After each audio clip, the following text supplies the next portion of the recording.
Hey, how's it all going out there in YouTube land? And yeah, what are we talking about today? Well, a wee while back someone asked me, he had doing a bit of work in his little garage and had a wee pocket knife he wanted to sharpen. He didn't really know how to sharpen it to get it up to what he wanted because he had limited resources and didn't want to invest thousands of dollars on knife sharpening equipment and so forth and so on. And really he was wondering what he needed to get it going. So that got me a little bit pondering and thinking about the old knives and how to sharpen them. And so yeah, I've come up with some ideas and things I've learned over the last couple of years. And luckily here we've got a few knives that need a bit of a tickle up. So this one here, you might have seen, if you refer back to my putting up the old shade sail, you can see I was cutting open bags of concrete with it and stones and digging in the dirt. So yeah, it's still got a bit of an edge, but needs a bit of a tickle up. This little EDC here, not too bad. And this one here we took on holiday. Used to do the fishing, cutting bait on the rocks and give it a clean and do the old veggies. So there we go. So without too much jibber jabber, we'll have a bit of a squizzit about what we're about and we'll get stuck into the video, yeah? So there we go, let's go. In the summer of 2020, from humble beginnings, we started a channel, and this is our journal. With limited finance, what started with the need for a rotating fly tying vise, we went to making knives, 2x72 belt grinders, and here and there an outdoor oven or two. The ultimate goal is to build an off-grid cabin in the woods. But for now, we work with what we have, we do what we do, and we welcome you to follow along with our humble journey.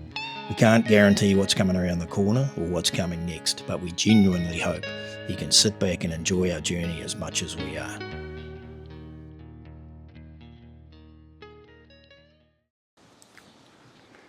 So I think, as far as I'm concerned anyway, when it comes to knives, you really got to think about what you're using it for, yes.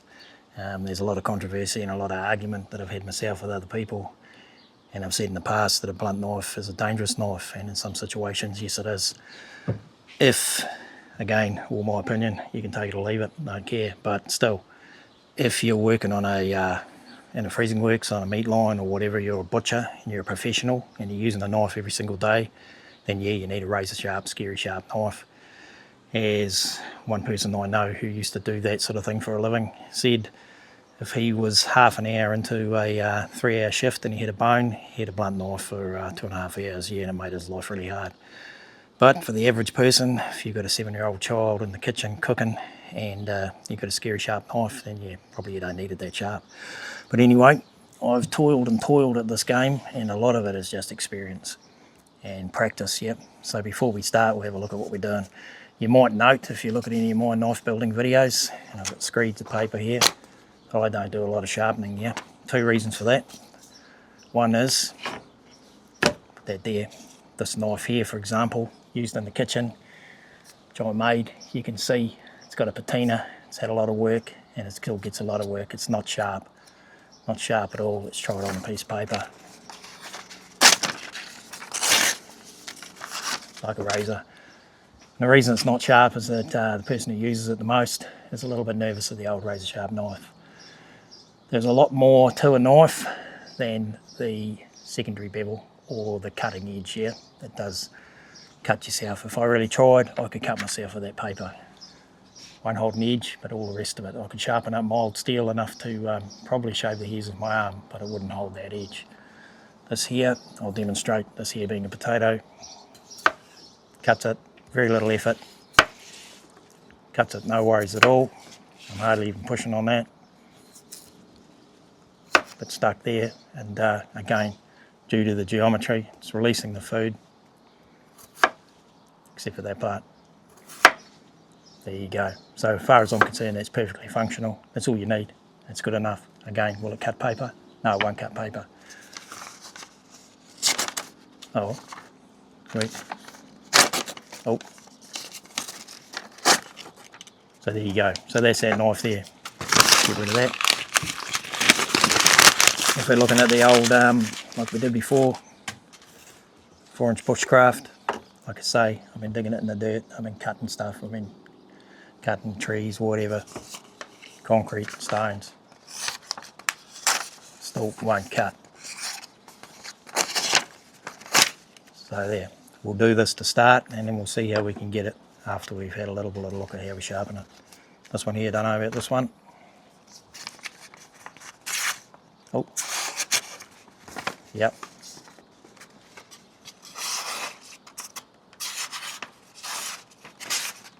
Have to say that's not too bad yet. This one here, just to get a bit of a yardstick, ballpark what we're working with. Oh. So that one's blunt. That one's blunt, pretty sharp in between. So you've got very little resources, you don't want to invest a lot of money. How do you do it? Yeah, there's various options which we'll start going over now until we get to this, what I got at the end. So yeah, let's have a look at something simple and we'll move our way up. So you're probably wondering why, what the second reason is I don't do much sharpening in my videos, and to be quite honest, by the time I finish the knife, I don't normally have a sheath for it. I don't want it rattling around the knife box, razor sharp, and I'm too lazy. So there's that there. So yeah, what can you use if you got very little? Apparently I've heard it said my grandmother used to sharpen her knives on a concrete step. So anything abrasive I guess would do it. But here, you've got nothing. The person in question did a little bit of woodwork, so they would have had sandpaper here. This here being a standard piece of sandpaper, 120. So what I tend to do, I've done it this way before, is grab some tape, tape it to something flat. This here being a flat table. This is 120. Oh no, it fell out. If I get it to work, and it will, because I've done it before. Now you can use wet and dry, you can use dry, you can put whatever you like, it doesn't really matter at this stage. Just put that on there. Now the crucial and key thing as far as I'm concerned, and others will agree, when you're doing it, is to keep it flat, yeah. So this here being a knife. So we'll get in the position where we can, so it's your angle, yeah, if you can see that close enough in the video. And just rub it back and forwards, yeah.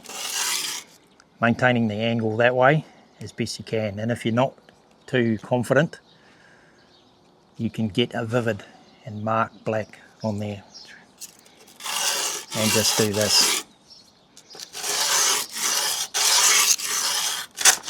Keep it in there, of course. A bit of tape would be a good idea, but you get the essence and it does work.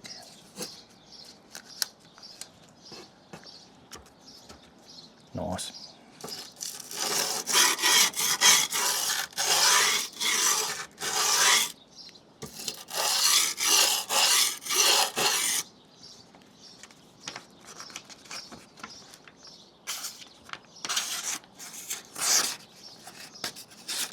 So you can see the improvement in that with a few strokes on the old 120 sandpaper. It's probably a bit rougher than I would normally use, but as with everything else, you can work up or down your grits, yeah? So that's what you're trying to do. What you're actually trying to do is get a burr on there, and you'll be able to feel it when you rub your finger over it. And then you've got to remove the burr. So that's all there is. That's the easiest way and the quickest way. If you're working with a knife that's got no edge, take a little bit longer. But the thing is to lock your hands or arms, whatever, in and just keep that angle maintained. Yep. Put that there. So we'll do it a little bit closer so you can see a bit better what we're looking at. You can see that one there. It's a bit of a, possibly you can or you can't. You can see I've sort of gone off on the old secondary bevel, got it a bit messed up. So if you're wanting to see how your angle is the angle important? Yeah, I suppose it is, but I normally aim for I think a 15 degree, but I could be wrong on that. But again, it's experience, research, and all the rest of it. What you need to do though is maintain an angle. Let me get this one in. So you're not wobbling as you go, yeah? Because all you're going to do is round that edge off, and then you're not going to have much success at all. So we get a bit of black vivid on there, if we can.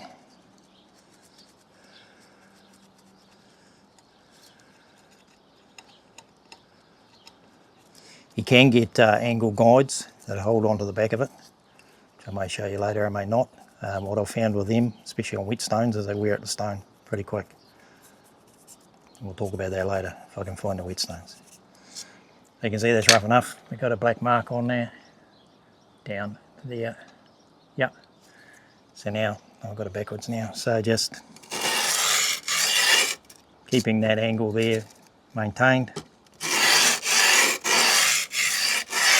Of course, you do have to lift that up a bit to maintain that angle as you come around the end.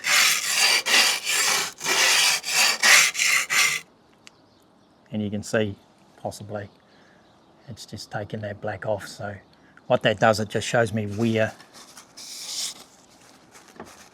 I'm taking that off. Yeah. So if I need to adjust my angle or I don't need to adjust my angle, what did that do? Oop. You can't see that, but it still cuts. So that's the crux of that. So that's the simplest way I can think of. I'll get rid of this. And so now we'll move on to what you can do next year. Rightio. So that was that. And if you're looking for something, well, if you look at the evolution of my knife sharpening anyway, what I went from there, and what I used a little bit before that actually as well, I had this old stone here, if you can see it. This is a fish hook sharpening stone. It's quite fine, it's quite good, and use it quite a lot, yeah. So same process, angle is very important, don't worry about the groove in there. And you just run it forward and back. I've used water on this, don't know if it's a water stone or an oil stone, because that's the difference that you do get. You get water stones and oil stones. But that's the sort of thing you can use as well. You just need to find somewhere to put it and get it sorted out. So, oh no, get that there. So that's the sort of stone I've used there. That's one. Another one here, I had no idea where that came from. Very old, very used. And you can see, if you can see that clearly enough, you can see how that has been used and worn and everything. It should be dressed. So that's the old oil stone that I used to use.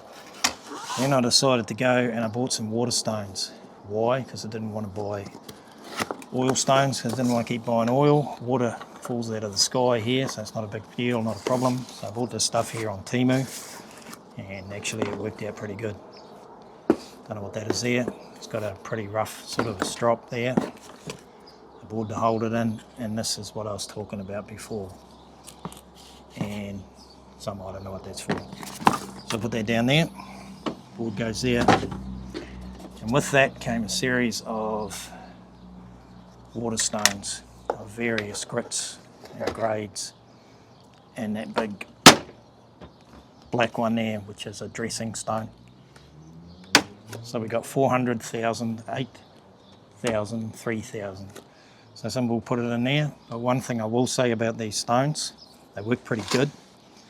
And this here can go on the back of that to get your angle. And they're relatively, it's a little bit short for that one, but never mind. You get the essence. And just go back and forwards here, gently. Whatever, yep. They're relatively cheap, these stones. They do a good job, but they need to be wet, okay? What I normally do is put them in a sink bench full of water. I've got one that I use outside. Keep them wet, take them out of the water and use them. Go up the grits. So again, maintain your angle and just try and use the whole stone, and away we go, yeah? It's always easier going one way than the other, but they do work. Again, keep your angle right, don't roll it. So you can feel a burr, and that's what you need to do, yeah? One thing you don't want to do, in my opinion, again, one thing you don't want to do if you're starting on a 400 and then you go to 1,000, into 3, into 8, get it to where you want to get it on the 400, get it to where it needs to be. Don't think, yeah, she'll be right, and I'll catch it up when I get to the 3,000, or I'll catch it up on the 1,000. Get it to where you need it before you get to the next one. Otherwise it won't do too good. What do we got going on here? Let's have a look. Yeah, getting there, not bad. So again, just gentle strokes. You can go that way or whatever you got to do. And again, just practice. Get an old knife, get something and practice. So that's getting there. So that's what I went to there, oil stones. I know, I lie, water stones. What you will note with these here, they haven't done a lot of work, but they are relatively soft. You can see, if you can see that clear in the video, there is a gap in there without very little work. And that's what your dressing stone is for. Again, get everything really, really wet and just do that flat on the table and dress them up and get them flat again. You want them as flat as you can get them. Do that, which I'm not going to do now. So that's the old water stones. And that's what we went to. But I don't use those anymore. And I can tell you why. What I went to from there, get rid of those. What I went to from there, we'll get rid of this strop here, get rid of this stuff here, get rid of the ruler. What I went to there was these things here, which I bought from, I don't know, you can get them on Amazon, you can get them everywhere else. They are really, really inexpensive for what they are. And they are diamond sharpening stones, okay? Oh, let me digress for a second. I do really like these. I'm pretty sure this is an oil stone. Pike, Norton, America's finest and oldest abrasive manufacturers, established in 1823. So these are Norton stones, 1 by 2 by 8 inches. Norton abrasives, and this here has had a huge, it's got a coarse in on that side and a fine on that side. I still use that a lot, and I use it with oil or CRC.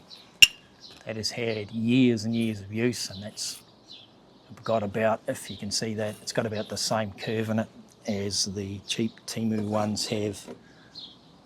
After about 3 or 4 uses, that's been used for years. Really like those Norton stones. The only thing about them I don't really like is that I don't know what grit they are, which doesn't really matter because they do the job. They'll get your stuff razor sharp. So yeah, really like the Norton stones. But anyway, back to these here diamond sharpening stones, yeah. I've got a 2400 that came in the kit, a 200. They don't need it. Put that there for now, over there. And what I've done, as you can see, is they're quite thin. They have got a rubber back on them, so they do stick a little bit, but there's no real clearance if you're trying to sharpen a knife unless you get it on the side like that. There's no real clearance. So what I've done, I've taken my 600 and my 1000, and you can see here where I've started with the old double-sided tape, and I've double-sided taped them to the board, yeah, and just stuck them on with double-sided tape, and then I've carved a bit of the side off the board. So then from there I can just, yeah, they're a bit rusty and dirty, they've been out in the rain. I can take my knife with exactly the same fashion, and it takes very little to do that on the 600.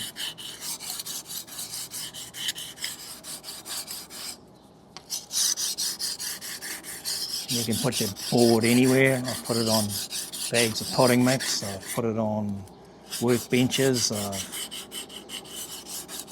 whatever.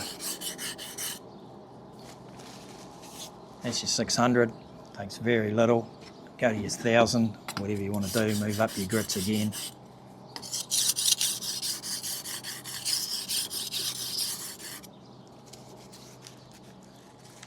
And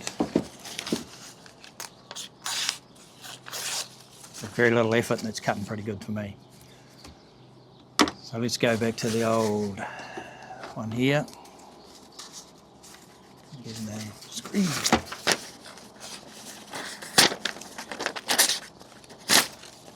All right, sharp as a razor.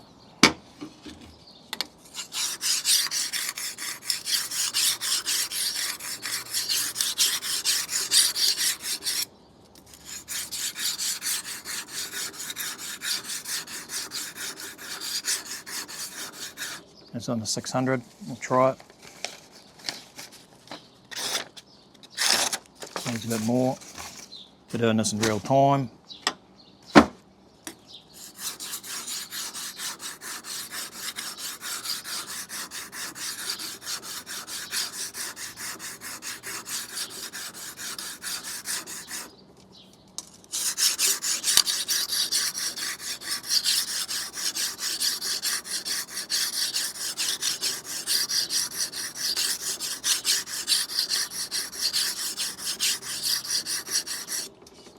feel for a burr. Once you've got that burr, then you need to knock that off, but we'll talk about that in a second.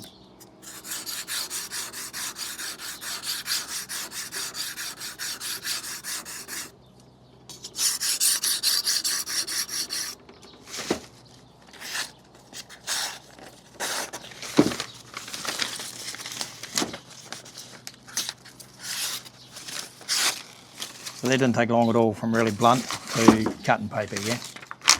So that's done the job. Now I'll just give it a bit of a tickle on the 1000.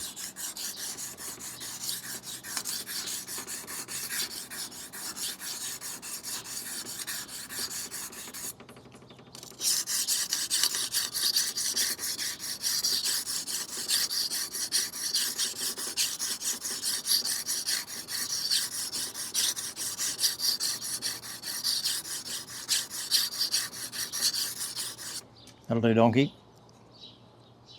Needs a wee bit more than the middle there. Oh, I've got a bit of a burr. And that's what I do with the diamond stones. Then what I do, what I've got here is a leather strop, yep. You can use a belt, or you can use whatever you got. I made this up out of a bit of pine, and I've just glued on some heavy duty leather that I had from making sheaths. Exactly the same leather as I had here. Don't know much about leather, but that's what it is. And what I've done is I've sanded it a little bit, just real fine sandpaper, and I've put some polishing grit on it, which is all worn off, and I've never got any more, can't be bothered. And the only thing with this strop, what I'll do is just get a leather strop and just go back until I remove that burr. If you didn't worry about it, you wouldn't need to worry about it, as in it'll still cut as you saw.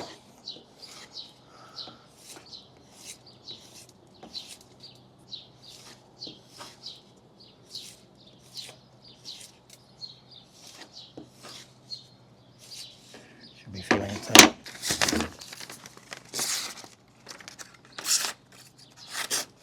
Oh, now it's not hair whittling sharp, but it is sharp enough for me, yeah, if I could carry on. And it didn't take long to do it, yes. So what I'll do is tweak up my edges with, and just keep them up to that, and it works all pretty good. So there we go. Hope you learned something out of that. That's how I sharpen. So anyway, most of the reason that I don't get them scary sharp is that I'm really a bit tired, can't be bothered, and they're sharp enough for me, yes. Horses for courses. Another point I will make is about, what do they call them? Sharpening steels, or steels. You know, the ones, I haven't got one at the minute, they rub, you see them on TV, rubbing up and down with the old knife going hard like this. Good mate of mine who was a very good hunter, and his knives are so scary sharp that the hairs on his arms would surrender and fall off before the blade even got there. Steels will not sharpen a knife, they will only do what they call set the edge, is what he told me, and I believe that. So just be aware of that. Unless you've got a ceramic sharpening rod, they may be different. Never had one, don't know, but that's what I've heard. So there we go, points to take away. You can use sandpaper, does work. Wet and dry, put a bit of water on, do what you've got to do, go down your grits, keep your angle and practice. Get a piece of something and just practice, keeping that angle there, 15 degrees to 17 degrees, whatever. It's hard to tell, but just keep that angle like so. If you can see that, we'll get it over sideways if it's in the camera. That angle there, you don't want to be rolling like this. You just want to be smooth and maintain the angle. It's muscle memory, so it's practice, yeah? Another point to note that I've learnt with wet stones, they need to be wet, yes? It's not a matter of squirting a bit of water on them. Put them, soak them in water, take them out of the water, use them wet, keep them wet, they'll work a lot better. Definitely if you're dressing it with that dressing stone, otherwise it'll take you hours. So that's the point to take out of that. And if I'm doing it again, these have been used a heap. If I was going to get sharpening now, I don't use the water stones particularly much. I use these cheap, get them on Amazon, get them on Temu down in this part of the world, I think. Get them on AliExpress. They're diamond sharpening stones. And in my mind, they're relatively inexpensive and they work very, very well. Saves me a lot of time and a lot of effort using those. I'll go to those now every time and just give it a bit of a tweak like so. And my knives come up reasonably sharp. So with that, just keep practicing, keep going. Hope I've helped a little bit. And yeah, there's just some options if you got nothing to sharpen your knives with, or you don't want to have a massive outlay. The person who asked me only had one small pocket knife, so sandpaper would have been good enough, and I'm pretty sure it was. So being a woodworker, he had an excess of it, so it was good for him. So that's good. Right, okay.